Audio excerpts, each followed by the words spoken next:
Okay. Uh, Good morning. I'm Hansen, and I want to present you my research about gamifying self-learning to cook on mobile application. This presentation will be divided into 4 sections. Started from brief introduction and methodology, development process, and conclusion. Okay.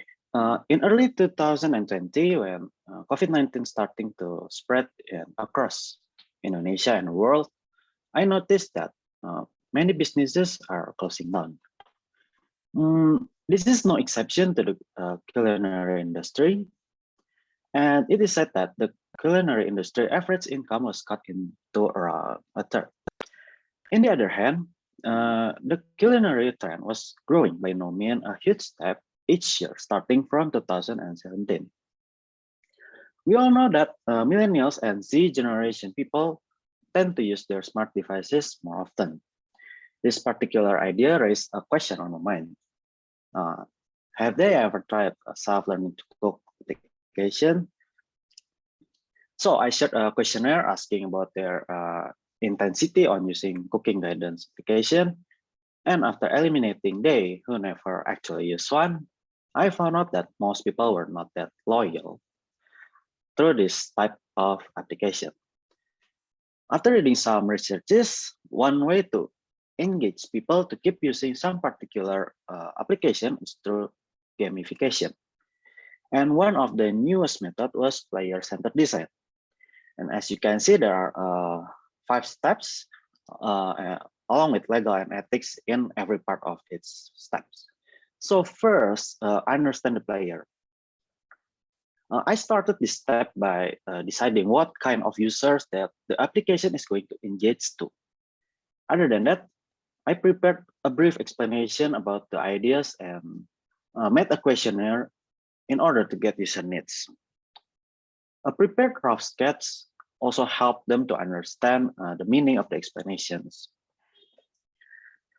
Second is understand the mission. So low fidelity prototype was used while giving users some to the tasks. And by doing so, I made sure that they know very well about what they will achieve while exploring. And follow-up questions were used to find out whether the hypothesis is true or not. Third one, understand human motivation. Understanding human motivation can be done by giving questions. I wanted to know what's on the tester's mind while they test the prototype, what they want or what they actually need. Open-ended question also a huge help in this part. So after getting some insight, I started to develop high-fidelity prototype. So the 4th step, apply game mechanics. So after designing the crucial features, it's time to re-explore the questionnaire and interview responses, grouping game features that interest users the most, and added some of its counterpart. The last one is manage, monitor, and measure. High fidelity prototype and its revisions were used in user testing to make sure everything went according to plan. Feedbacks from each iteration were used as comparisons to reiterate this methodology. The process lasted until satisfying result was achieved. I used tests like SUS, SEQ, UES, and NPS to decide the outcome. Oh, we'll talk about this later. For usability goals, I chose easy to learn with consideration of easy to use. And for UX goals, these 3, as you can see, are parts of user engagement. Okay, in this section, I'll talk about early development, late development, and gamification elements. First, in early stage development, I made sure that all the crucial needs and application flow of cooking guidance apps are well prototyped.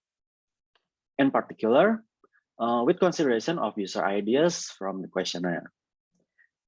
From the picture on the left, I introduced the whole features through simple navigation bar with stick on the bottom page. I also initiated gamification on early stage to let the first pass tester give feedback about it.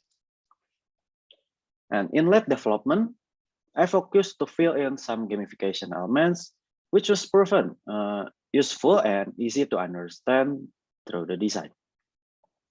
They are onboard tutorial, is Easter egg and reward, signpost and icon, rating and badge, progress bar, and unlockable content. And thus making the high fidelity prototype looks more alive. The first picture on the most left is an example of onboard tutorial and mascot. The mascot is actually a definition for signpost and supporting icon covering progress bar while following a recipe. The picture in the middle is an example of unlockable content coupon with reward usage example. And the last one is easy to understand icons. For example, as you can see, there are a like icon, bookmark icon, sharing icon, notes, or even play button. And rating and badge to improve user trust. Okay, these are the gamification elements which were chosen and grouped according to its functionality. The first one is onboard tutorial. Onboard tutorial is used to make narration more interesting. On the other hand, onboard tutorial also increase user awareness when facing some contents or features. Second one is signposts and icons. Signposts and icons are mascot and supporting buttons. Both are used to increase users' feedback experience while using the application. Third one is rating and badge. So other than as an evaluation parameter, rating can be used as a base for user to trust some content. And badge itself can classify user into some classes or what facilities they will get. Easter egg and reward. So Easter egg gives surprising amounts, is very suitable when paired with rewards. Progress bar. I suppose it's an eye-catching and simple progress bar. They can help user to keep in track with the progress.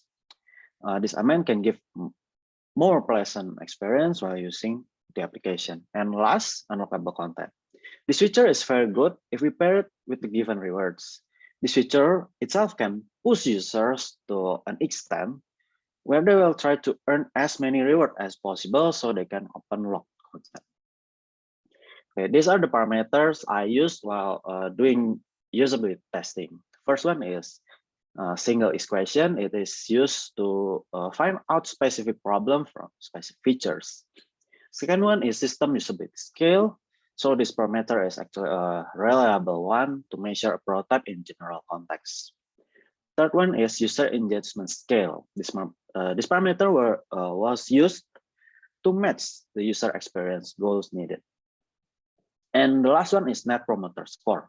This parameter was used to find out if one day this prototype is going to be realized, how many actual users are willing to promote this kind of application. So this is the conclusion page. The first one is looking at current situation. I think that gamification element might finally find its chance to shine. Second one is users mostly have less interest in cooking learning application, and thus easy to learn with a good consideration in easy to use factors are very, very suitable usability goals in developing this kind of application. And the last one is user engagement would be a perfect user experience goal considering we want to get user attached to the application and will eventually spend some money at some point. Okay, that's all. Thank you very much.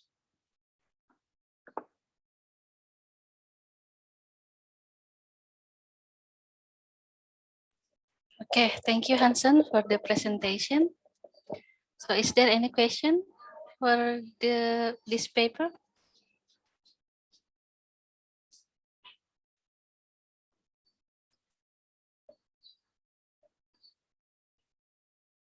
No question?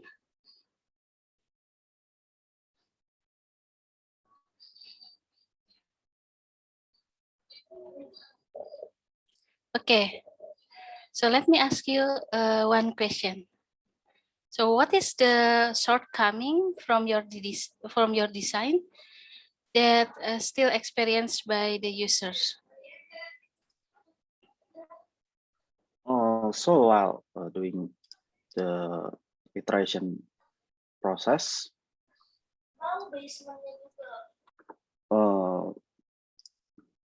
okay, so I tried to reduce and regroup the gamification elements which satisfy their needs.